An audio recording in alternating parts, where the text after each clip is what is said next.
कुठल्याही प्रकारची औषधं आणि हे पाणी कधी गोठून जाऊन त्याचे बर्फ बनते तर कधी बाष्पीभवन होऊन वाफ होते. आणि हे जर पाणी द्रव स्वरूपात असेल तर आपली पृथ्वी व्यापून सुद्धा देऊ शकते. आपल्या पृथ्वीवरील संपूर्ण पाण्याच्या साठ्यापैकी 97% पाणी हे समुद्राचे खारे पाणी आहे, तर 2% पाणी हे बर्फाच्या रूपात आहे. आणि पृथ्वीवरील सर्व सजीव हे केवळ आणि केवळ फक्त या 1% पाण्यावरच अवलंबून आहेत. तेच नाही तर या 1% पाण्यापैकी जास्तीत जास्त पाणी हे अंडरग्राउंड आहे.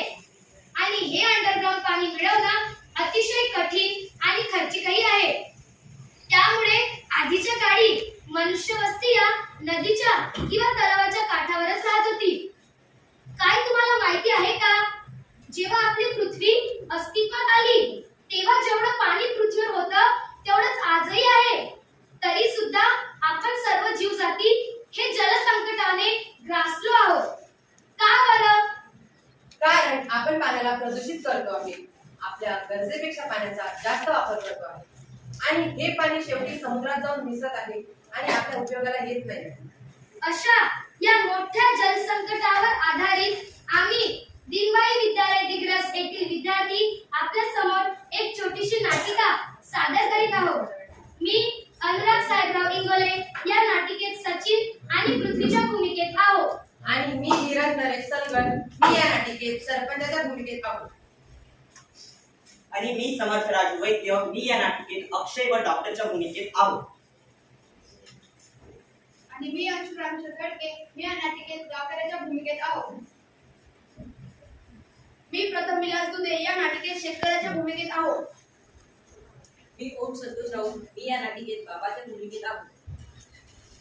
मी शौर्य शेकटन मने, मी या नाटिकेत अर्णव व गावकऱ्याच्या भूमिकेत आहोत.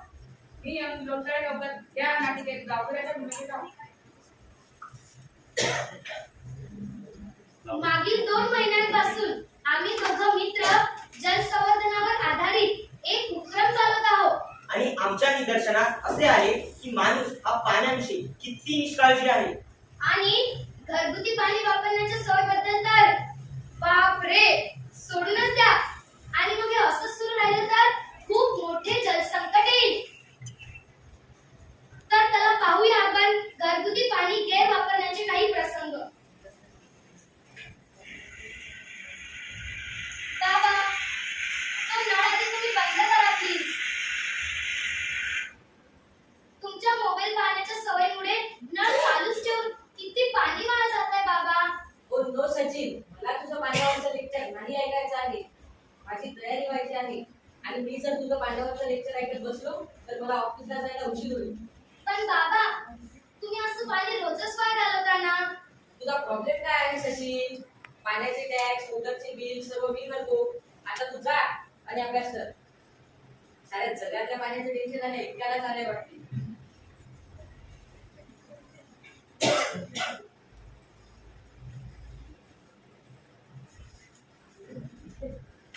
आज दिन है पानी पानी पानी और दिन भी सानी सानी सानी.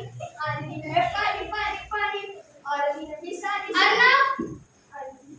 एक तास होतोय तू बाथरूम मध्ये आहेस. मला असं वाटते की तू बाथरूम मध्ये अंघोळ न करता पाण्यासोबत खेळत आहेस. बाहेर लवकर. गेला 1 तास झाला तू शॉवरने अंघोळ करत आहे. किती पाणी वाया जात आहे याचा तुला अंदाज तरी आहे का मूर्खा? काय दादा, ऐकू येत नाही. सोड. तू तुझा ट्रॅक बदलणार आहेस का? काय ट्रॅक बदलू? ओके. ठंडे ठंडे पानी से नहाना चाहिए, मनाए उसे गाना चाहिए. बाप रे, या मूर्खाला एखादी गोष्ट समजून सांगे म्हणजे एखादं मोठं युद्ध जिंकण्यासारखं अवघड काम आहे रे बा. सोडून द्यायला. ए आई ग, मी माझ्या मित्राकडे चालला आहे ग. ओके बाळा. अरे सचिन, काय झालं? तू खूप चिडलेला दिसतो आहेस. काही नाही रे अक्षय, काय सांगू मी तुला. मी दररोजच माझ्या आईला, माझ्या बाबाला आणि माझा छोटा भाऊ अर्णवला सांगत असतो की त्यांच्या पाणी वापरण्याच्या सोयी बदला. पण मी नेहमी यार निष्फळच ठरतो.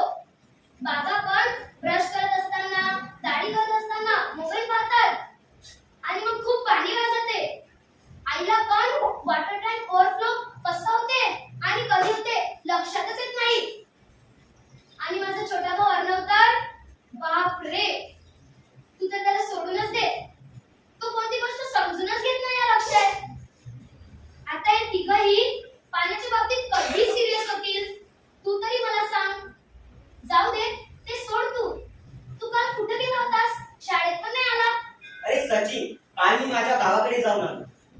जलसंकट याची कल्पना सुद्धा मला भेडसावत आहे, कारण तेथील जलसंकट हे मी माझ्या प्रत्यक्ष डोळ्याने पाहून आलो. बाप रे, काय सांगतोस तू अक्षय? असं काय पाहिलं तू त्या गावाकडे, मला पण सांग. हो, तर ऐक मग आता.